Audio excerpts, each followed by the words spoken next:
شروع اللہ کے بابرکت نام سے جو بڑا مہربان نہایت رحیم والا ہے۔ میرا تعلق ضلع ٹوبہ ٹیک سنگھ سے ہے۔ میری ماں کی عمر 13 برس تھی جب میری نانوں کا انتقال ہوا۔ میری نانوں کی وفات کے بعد میرے نانا نے میری ماں کی پرورش کا بیڑا اٹھایا، مگر انہیں جلدی یقین ہو گیا کہ وہ یا تو میری ماں کو کما کر کھلا سکتے ہیں یا پھر ان کے محافظ بن کر گھر بیٹھ سکتے ہیں۔ لہٰذا جب میری ماں 16 برس کی عمر کو پہنچی تو میری ماں کا نکاح میرے نانا نے اپنے بھتیجے میری ماں کے چچا زاد سے یہ سوچتے ہوئے کر دیا کہ گھر کا دیکھا بالا لڑکا ہے، میری بیٹی کو اچھی طرح سمجھتا ہے، میرا بھتیجا بھی ہے، اس لیے خوش رکھے گا۔ مگر یہ بات میرے نانا کی خام خیالی ہی ثابت ہوئی۔ میرے نانا میری ماں کی شادی کے بعد 1.5 برس زندہ رہے۔ ان 1.5 برسوں میں میری ماں 3 بار روٹ کر اپنے باپ کی دہلیز پر آئی۔ ہر بار میرے نانا نے اپنے بھائی میرے دادا کی منت سماجت کر کے میری ماں کو واپس بھجوا دیا۔ 1.5 برس بعد میرے نانا کا انتقال ہوا تو میری ماں بالکل لاوارث ہو گئی۔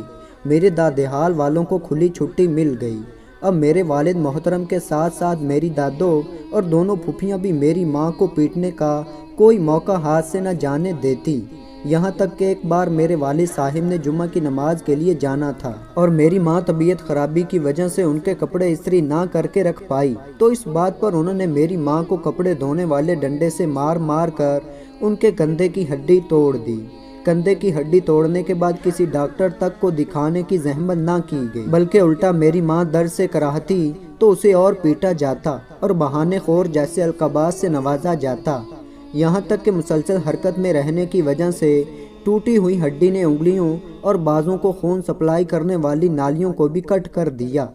جب خون سپلائی کرنے والی نالیاں کٹ ہو گئیں تو خون کی سپلائی آہستہ آہستہ انگلیوں تک پہنچنا بند ہو گئی اور بازو بے جان ہونا شروع ہو گیا، یہاں تک کہ بازو بے جان ہو کر سوکھ گیا اور ساتھ ہی لٹک کر رہ گیا۔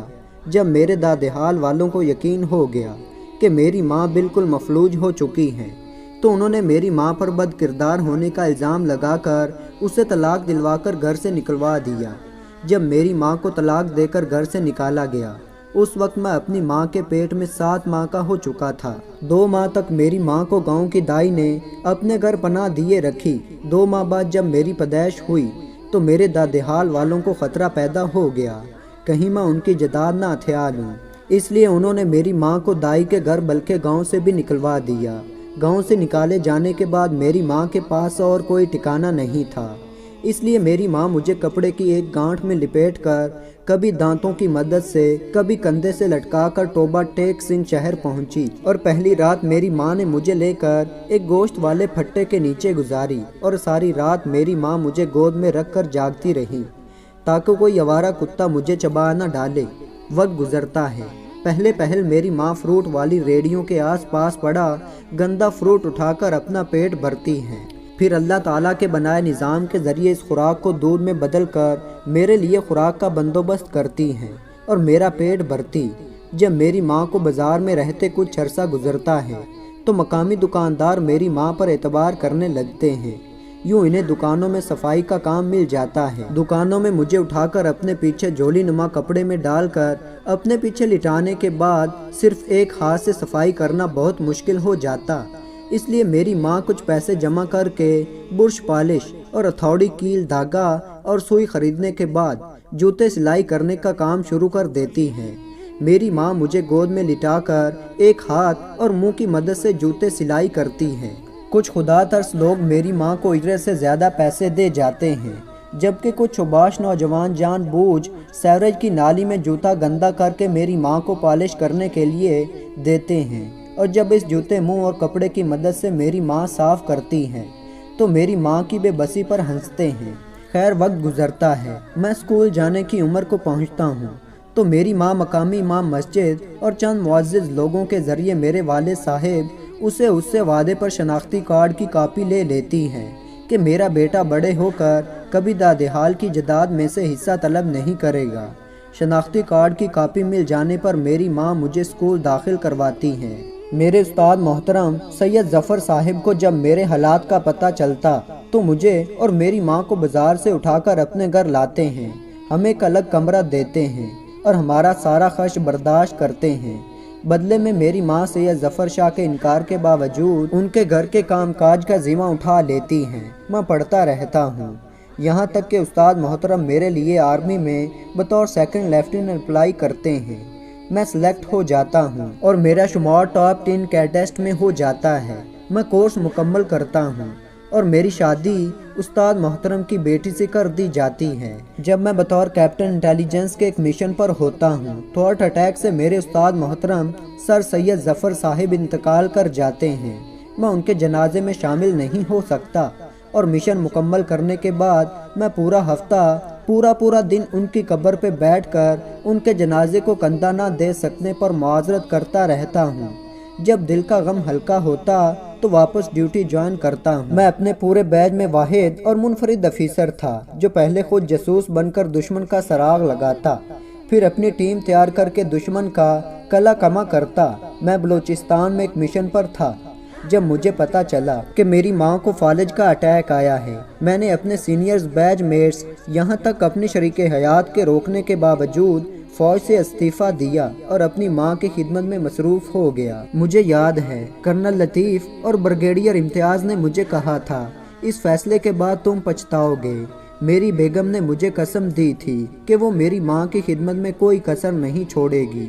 میں اپنے عہدے پر قائم رہوں، مگر میرا دل نہیں مانا۔ میرے دل میں کہیں نہ کہیں خلش رہتی تھی کہ میری ماں جو کچھ مجھ سے کہہ سکتی ہیں وہ میری بیوی سے نہیں کہہ سکتی، لہٰذا میں نے استعفیٰ دے دیا اور خود اپنی ماں کی خدمت کرنے لگا۔ میری ماں جب تک زندہ رہی میں نے شاید ہی کوئی رات گھر سے باہر گزاری ہو، نہیں تو میں 24 میں سے 18 گھنٹے ماں کے ساتھ گزارتا تھا۔ میں نے چھوٹا سا گاڑیوں کا شو روم بنایا تھا جس پر ملازم بیٹھتا تھا۔ میں سارا دن ماں کے ساتھ گزارتا تھا۔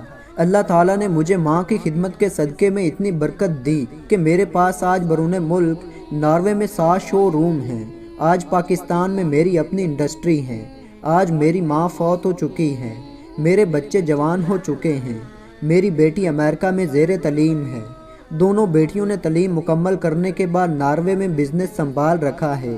میری اولاد منتظر رہتی ہے کہ کب ان کے والدین کوئی حکم دیں اور وہ بجا لائیں۔ کچھ عرصہ قبل میں اپنی بیوی کے ہمراہ امریکہ میں اپنی بیٹی کو ملنے گیا تو بیٹی کے کہنے پر ہم اولڈ ہوم چلے گئے۔ وہاں پر مقیم ایک پاکستانی جس کی شکل دیکھتے ہی میں نے پہچان لیا تھا کہ وہ بریگیڈیئر امتیاز ہیں کو دیکھ کر میں حیران رہ گیا۔ پاکستان میں اس کا رعب، دبدبا، اس کی شان و شوکت سب کچھ امریکہ میں ختم ہو چکا۔ وہ بالکل ہڈیوں کا ڈھانچہ تھا۔ میرے لاکھ یاد دلانے پر بھی وہ مجھے نہیں پہچان پایا تھا۔ انتظامیہ سے پوچھنے پر پتہ چلا اس کا بیٹا اسے یہاں چھوڑ گیا تھا اور اس کی موت پر مسلمانوں کے قبرستان میں دفن کرنے کی نصیحت کر گیا تھا۔ اولڈ ہوم سے واپسی پر میں تھک کر اپنی رہائش پر پہنچا تو میری بیٹی اور بیوی نے مجھے دبانا اور مساج کرنا شروع کر دیا تھا۔ میں بنا کسی قسم کی ناگواری کا اظہار کیے پاؤں کی مالش کرتی بیٹی کو دیکھ کر سوچ رہا تھا کہ واقعی ماں باپ سے حسن و سلوک ایک ایسا عمل ہے جسے آج آپ لکھیں گے، کل آپ کی اولاد آپ کو پڑھ کر سنائے گی، اور بریگیڈیئر امتیاز کی حالت نے میری اس سوچ پر مہر ثبت کر دی تھی۔ تو دوستو، اللہ تعالیٰ مجھے اور آپ کو عمل کرنے کی توفیق عطا فرمائے، آمین یا رب العالمین۔